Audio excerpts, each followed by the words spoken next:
right. So today, let's kind of dig into something a little bit different. We're going to be looking at the world of unconventional leadership. Okay. And we're going to be using a podcast script called Detours and Directions, The Unconventional Leader. And it's kind of ironic, isn't it? Using a structured format to Yeah, talk about, breaking the mold. it is, yeah.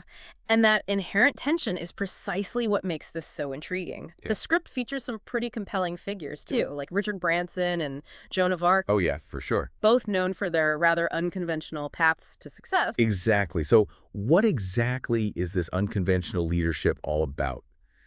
It mentions ditching the rule book and embracing uncertainty. Sounds a bit like stepping off the well-worn path. It does. And there's a good reason why this approach is gaining traction, especially in our rapidly changing world. The script cites research linking a high tolerance for ambiguity Okay. to positive leadership traits like adaptability, innovation, and resilience. Those are some pretty essential qualities, especially for those of us navigating the ever-changing landscape of, well, everything these days. Right. I'm curious, though, how do we actually cultivate that comfort with uncertainty? It almost sounds counterintuitive. That's where the script gets really interesting. It suggests a number of strategies, one of which is challenging assumptions. Okay. Don't just accept the status quo, question why things are done a certain way. You might uncover a more innovative approach. Think about it. Have you ever encountered a situation where questioning the norm led to a better solution? I have, actually. A few years back, I was working on a project where everyone insisted on using this outdated software. It was clunky and inefficient, but it was the way things were done. I took a chance and proposed a different platform. Yeah. And you know what? It completely streamlined our workflow and saved us a ton of time. That's a perfect example of how challenging assumptions can lead to positive change.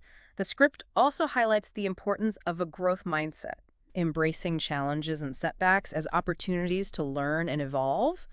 Rather than fearing failure, you view it as a stepping stone to improvement. That resonates with me. I've had my fair share of failures, but looking back, those were often the moments that taught me the most valuable lessons and helped me grow. Right. So challenging assumptions, embracing a growth mindset, any other strategies for getting comfortable with the unknown? The script mentions a technique called the pre-mortem. Pre-mortem. It involves anticipating potential pitfalls before launching a project. That sounds a bit ominous. Is it Well, like planning for disaster? Not exactly. It's more about proactively identifying potential roadblocks. Okay. You gather your team and imagine the project has failed. Then you brainstorm all the possible reasons for the failure. This helps you develop contingency plans and address those risks before they derail your efforts. So it's like a preemptive strike against failure. I can see how that would be incredibly valuable, especially when navigating uncharted territory. Yeah. It shifts the focus from reacting to problems to preventing them in the first place. Precisely. Now that we've explored how to navigate uncertainty, let's shift gears and delve into another crucial aspect of unconventional leadership, Okay. understanding your own leadership style. Yes, introspection. It makes sense that before you can lead others effectively, you need to have a firm grasp of your own strengths, weaknesses, and values. Exactly. It's about identifying those qualities that make you unique as a leader, the ones that allow you to connect with your team and inspire them to achieve common goals. I imagine that involves a good dose of emotional intelligence. Yeah. It's a term that seems to be everywhere these days. What does it actually mean in the context of leadership, though? It goes beyond simply being aware of your own emotions. It's Yeah. about managing those emotions effectively, particularly in high-pressure situations. Okay. But it also involves understanding and responding to the emotions of others. This allows you to build strong relationships, navigate complex social dynamics, and create a more harmonious and productive work environment. It's about being attuned to the emotional landscape, both within yourself and within your team. So it's about being emotionally savvy, Uh-huh. being able to read the room and adapt your approach accordingly. Yeah.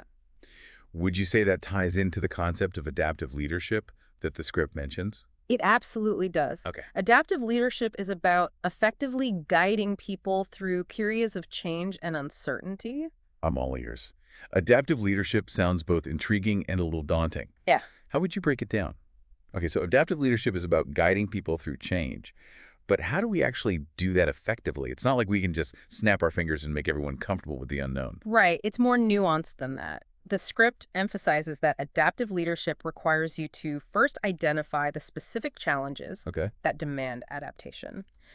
Once you've pinpointed those pressure points, you can then empower your team to find solutions. It's less about dictating answers and more about fostering a collaborative, problem-solving environment. That makes sense. But how do you get everyone on board? Not everyone is comfortable with change, especially when things feel unpredictable. One of the most powerful tools in the Adaptive Leaders Toolkit is the perspective-taking exercise. Perspective-taking? It's about stepping outside your own viewpoint and truly understanding the perspectives of others. This means considering their motivations, their concerns, even their frustrations with the current situation. I've actually used a similar approach when dealing with conflict within a team. By encouraging everyone to share their perspectives and actively listen to each other. We were able to reach a compromise that addressed everyone's concerns. That's a great example of perspective-taking in action. It's a powerful tool for building consensus and navigating those inevitable bumps in the road when leading through change. But adaptive leadership goes beyond just handling change. It also requires a visionary element. Visionary leadership. That's where things start to get really exciting. I'm ready to be inspired. What does the script have to say about cultivating that visionary spark? It emphasizes the ability to see possibilities where others see limitations. It's about painting a picture of a future that excites people and motivates them to achieve something truly remarkable. Think of leaders like Richard Branson, who constantly push boundaries and inspire others to dream big. That sounds fantastic. But how do you actually translate those big, inspiring visions into concrete actions? How do you communicate that vision in a way that resonates with your team and gets them on board? The script outlines a few practical steps. First, you need to clearly articulate your goals. Where are you headed and what do you want to achieve? It's not enough to just have a vague idea of success. You need to define it in tangible terms. Goals check. But I'd imagine that goals alone don't always get people fired up, do they? It's got to be more than just checking boxes. You're absolutely right. That's where the why comes in. You need to explain why these goals matter. Why they're worth pursuing. What's the bigger purpose behind it all?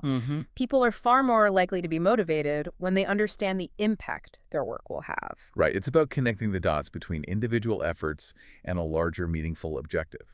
People want to feel like they're part of something bigger than themselves. Exactly. And finally, you need to paint a broad picture of the future. Help people see what success looks like, how things will be different, and what role they play in making that vision a reality. Think of it as storytelling. A compelling narrative can inspire and motivate in a way that a list of bullet points never could. So we've established our goals, articulated the why, and painted a picture of the future. We've got this inspiring vision laid out.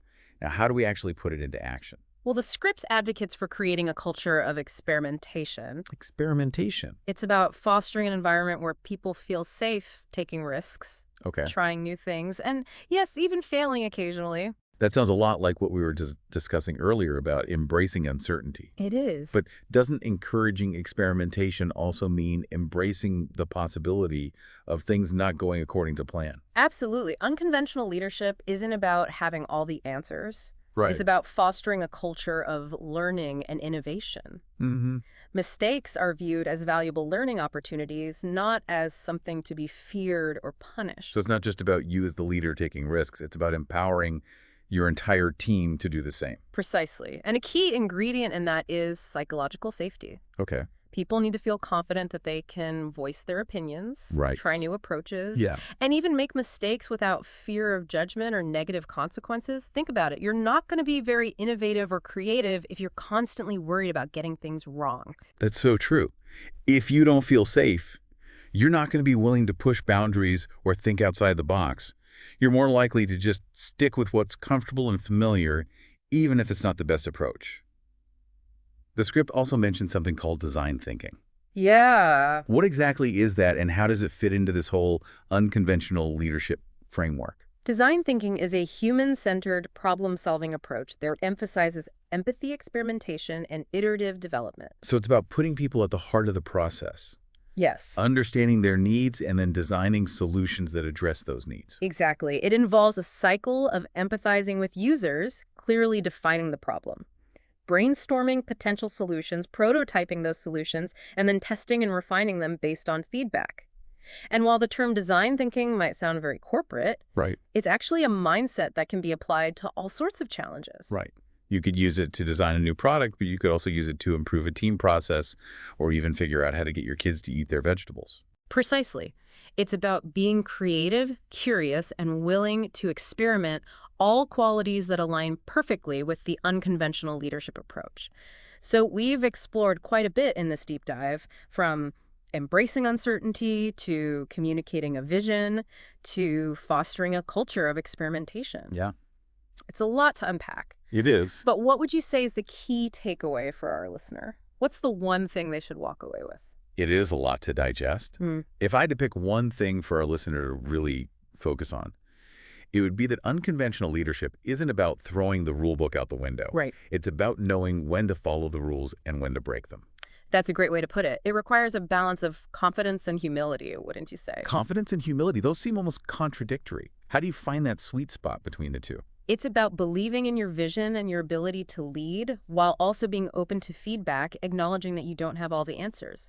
It means learning from your mistakes and being willing to adjust course when needed. So it's about being decisive, but not rigid. About leading with conviction, but being open to different perspectives. Exactly. And it's important to remember that unconventional leadership isn't a one-size-fits-all approach. Right. It's about finding what works for you, for your team, and for the specific challenges you're facing.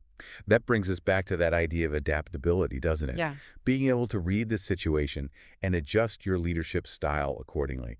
This has been a truly fascinating deep dive into unconventional leadership. Thank you so much for sharing your insights with us. It's been my pleasure. It's always exciting to explore these less conventional approaches to leadership. So for our listener who has been with us on this journey, absorbing all this information, what are some key takeaways they can start applying to their own leadership journey? Well, we talked about the importance of challenging assumptions, embracing a growth mindset, and cultivating emotional intelligence. These are all qualities that can be developed and honed with practice. Right. And we also explore the power of creating a culture of experimentation. Yeah. Where risks are encouraged and failures are seen as learning opportunities. Right. That requires building trust and psychological safety within your team. Absolutely. And remember, unconventional leadership is about being adaptable, being visionary, and knowing when to trust your gut and break the mold. It's about forging your own path, even if it means taking a few detours along the way. On that note, I have a final thought-provoking question for our listener to ponder. If you were to embrace this unconventional approach to leadership, what's the first rule you'd break? What's that one thing you've always wanted to try but felt held back by tradition or fear of judgment? What a great question. It really challenges us to examine our own beliefs about leadership and to consider those unconventional paths we might have otherwise dismissed. We encourage you to share your thoughts on that question with us on social media. We'd love to hear your unconventional ideas. And until next time, remember to embrace the detours, trust your instincts, and lead with both courage and humility. Thanks for joining us on this deep dive into unconventional leadership. We'll see you next time for another fascinating exploration.